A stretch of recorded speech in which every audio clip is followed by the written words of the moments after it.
Hello, good evening. So today we are going to discuss about the friend functions in C++. Okay. So the friend functions, the concept of friend functions is very familiar in object-oriented programming.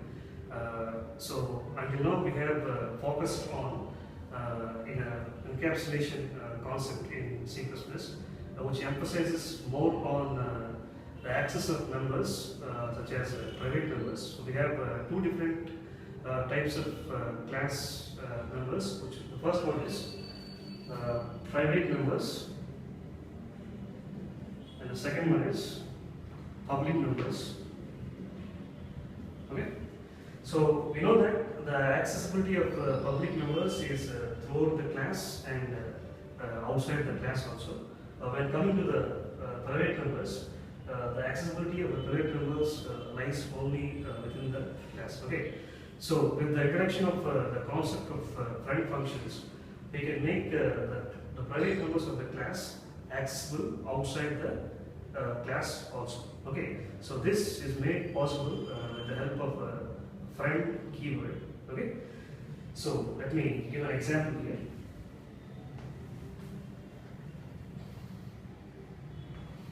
So I'm just writing the title here. Friend functions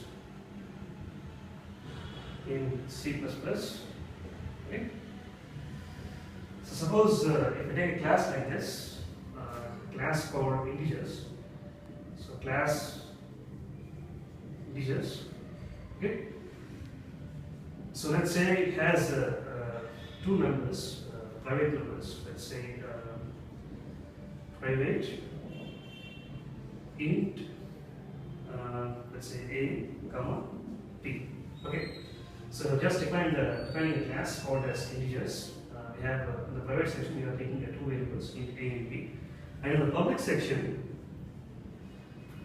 So I'm just in order to make keep things as simple as possible, I'm taking a constructor here. So I'm taking constructor integers,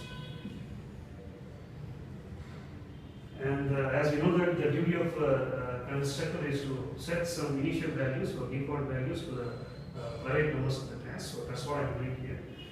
So I'm initializing the private numbers with some sort of values like a is equal to 20 and b is equal to a is equal to 10 and b is equal to 20. Okay.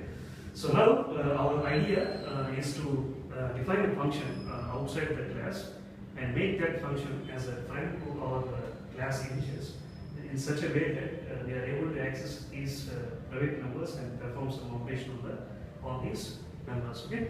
So now I'm going to write that outside function definition here. Okay. So that's going to be like this. We are doing a sum function here. So int sum, say integers I1. Okay. So if you observe the friend, this is the definition of a function which is going to be a friend to our class. So the definition of a friend function is going to be as a definition of a normal function only. So it has a return type and name of the function, and the only difference between the normal functions which are defined outside the class and the friend function is that the friend function will always have objects as their arguments. Okay. So here the integers, here I1 is an object which will be passed from the main function when we are calling the friend function here. Okay. So let's write the main also somewhere around here. So I'm writing the main here in the bottom part here. Okay. So void main to this function is going to be like this.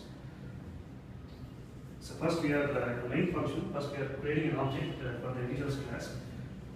So integers I1. Okay. So first we have created an object for the integers class, okay, such that the constructor gets automatically invoked and all the default numbers or the private